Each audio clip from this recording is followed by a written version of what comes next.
Hi everyone, I'm Nicol and I'm excited to bring you your September market update. As always, we're here to keep you informed about the ever-changing property market in Worcestershire, so let's dive right in. The market continues to evolve and the latest data for the year ending May 31st, 2023 reveals some intriguing trends. We saw a 32% decrease in sales compared to the previous year when the stamp duty incentives boosted transactions. The actual number of transactions in Worcestershire stood at 3,067. Worcester experienced a 35% decline at 1,565 sales. Malvern saw a 28% decrease at 566 and Droitwich observed a 29% drop at 420 sales.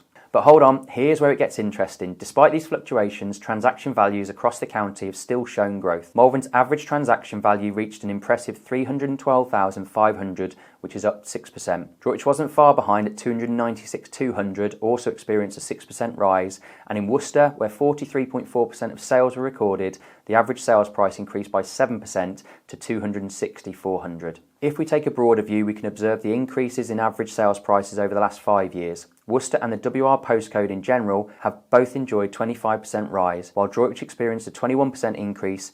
Malvern stood out yet again with a remarkable 28% growth. Let's shift our focus to the rental market. Over the last 12 months, we've seen a 7% increase in the average rent for homes in WR postcode area. This is reaching now an average of £844.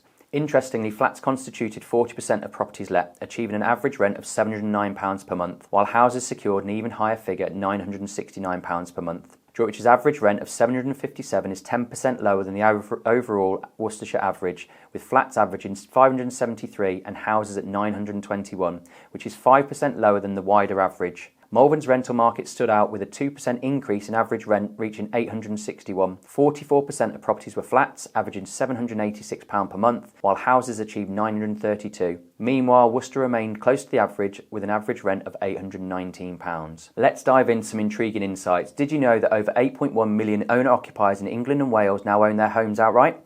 Well, this represents more than half of all owner-occupiers, with a whopping 9 out of 10 aged 65 or more. If you're considering downsizing, you might be interested to know that based on sales price data, downsizing from a 4 or more bedroom home to a 2-bedroom apartment could release on average over £250,000. This amount will of course vary by region. This equity could open doors to various opportunities, from supporting family to investing or enhancing retirement plans. It's essential to remember that while downsizing might be an emotional decision, it's also a significant financial one. That's where our expertise comes in. The award-winning team at Nicol Co would be more than happy to offer our services to assist you with any advice you require. So why not give us a call? We're here to help you navigate these choices and make the best decisions for your property journey. Shifting gears to the national market, the HMRC reported over 85,000 sales in June, a 6% increase from the previous month. This marks the highest number since March, although it's still down 15.4% year on year. While the number of mortgages approved in June saw an almost 7% increase compared to May, it's important to note that lending levels remain notably lower than a year ago, according to the latest Bank of England data. Rightmove reported a 1.9% decrease in the average asking price in the last month, which is bringing the average to £364,895, marking the largest fall since August 2018. In terms of buyer confidence though, over 3/4 of active buyers in July were confident about purchasing a property over the next 3 months. That's a positive sign for the market's future. Now let's delve into the economy. In August, the Bank of England raised the base rate to 5.25%, aiming to curb inflation.